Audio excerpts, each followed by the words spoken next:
السلام علیکم پیارے دوستو، عورت کے مرد کے ساتھ ناجائز تعلقات۔ مدینہ کی ایک عورت کا واقعہ۔ غسل کے دوران مدینہ کی ایک عورت نے مردہ عورت کی ران پر ہاتھ رکھتے ہوئے یہ الفاظ کہے کہ اس عورت کے فلاں مرد کے ساتھ ناجائز تعلقات تھے۔ بس یہ بات کہنا تھا کہ اللہ پاک نے اپنی ڈھیل دی ہوئی رسی کھینچ دی۔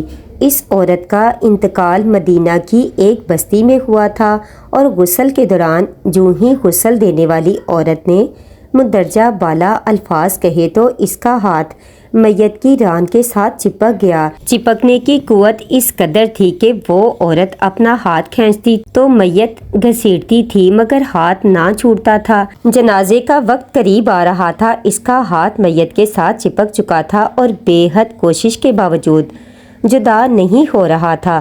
تمام عورتوں نے اس کے ہاتھ کو پکڑ کر کھینچا مروڑا، غرض جو ممکن تھا کیا مگر سب بے سود رہا۔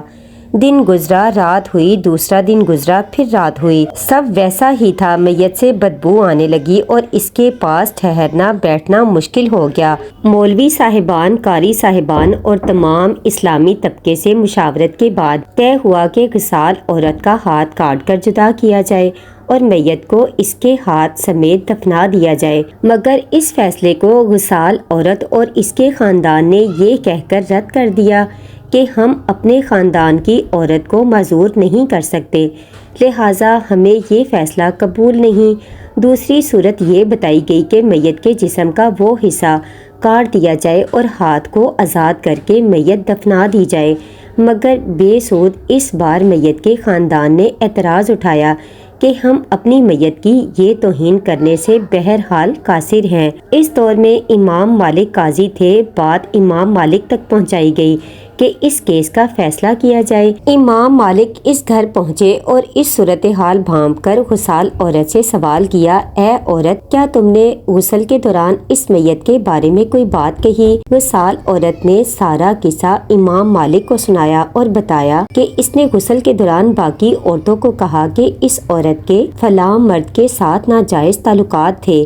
امام مالک نے سوال کیا، کیا تمہارے پاس اس الزام کو ثابت کرنے کے لیے گواہ موجود ہے؟ عورت نے جواب دیا کہ اس کے پاس گواہ موجود نہیں۔ امام مالک نے پھر پوچھا، کیا اس عورت نے اپنی زندگی میں تم سے اس بات کا تذکرہ کیا؟